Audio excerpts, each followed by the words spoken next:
मुझे हिमाचल में double engine की सरकार आप सबसे आशीर्वाद से बनेगी, ये पूरा विश्वास है, आपके प्यार पर विश्वास है।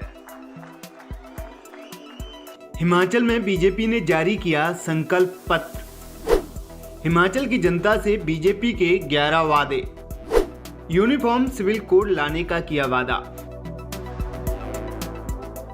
हिमाचल विधानसभा चुनाव को लेकर सियासी पारा चढ़ा हुआ है। राजनीतिक पार्टियों की ओर से मतदाताओं को लुभाने के लिए बड़े बड़े वादे किए जा रहे हैं। कांग्रेस की ओर से घोषणा पत्र जारी किए जाने के एक दिन बाद आज बीजेपी ने भी हिमाचल चुनाव को लेकर अपना संकल्प पत्र जारी कर दिया है। बीजेपी ने संकल्प पत्र में 11 वादे किए हैं। भाजपा के राष्ट्रीय अध्यक्ष जेपी नड्डा ने शिमला में हिमाचल प्रदेश चुनाव के लिए पार्टी का घोषणा पत्र जारी किया।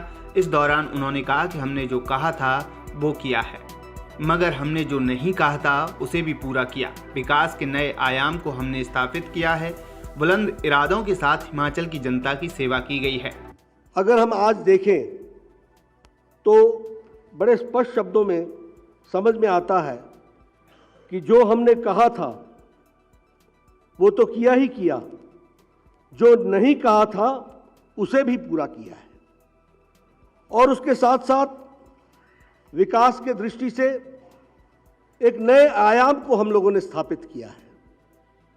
जो वायदे किए थे वो तो पूरे किए ही किए, लेकिन बुलंद इरादों के साथ हिमाचल प्रदेश की जनता की सेवा की गई है। और इसीलिए जब मैं चर्चा करता हूं, जिसके बारे में अभी सिकंदर जी ने भी आपके सामने कहा, बहुत सी बातें ऐसी थीं जो हमने कही थी और बहुत सी बातें ऐसी भी थीं जो हमने नहीं कही थी।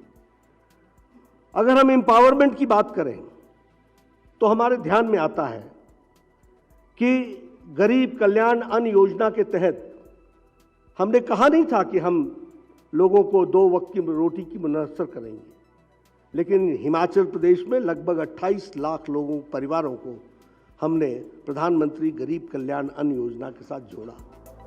बीजेपी के संकल्प पत्र में किए गए वादों की बात करें तो इसमें सबसे बड़ा वादा यूनिफॉर्म सिविल कोड लाने को लेकर किया गया है।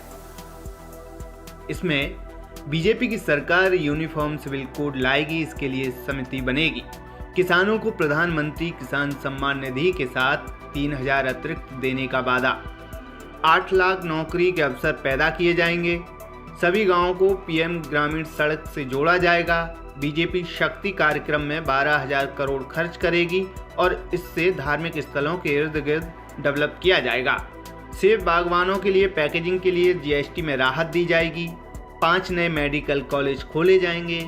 सरकार 9,000 करोड़ का स्टार्टअप योजना लाएगी जो युवाओं को फायदा देगी। शहीदों के परिजनों की सहायता राशि बढ़ाई जाएगी।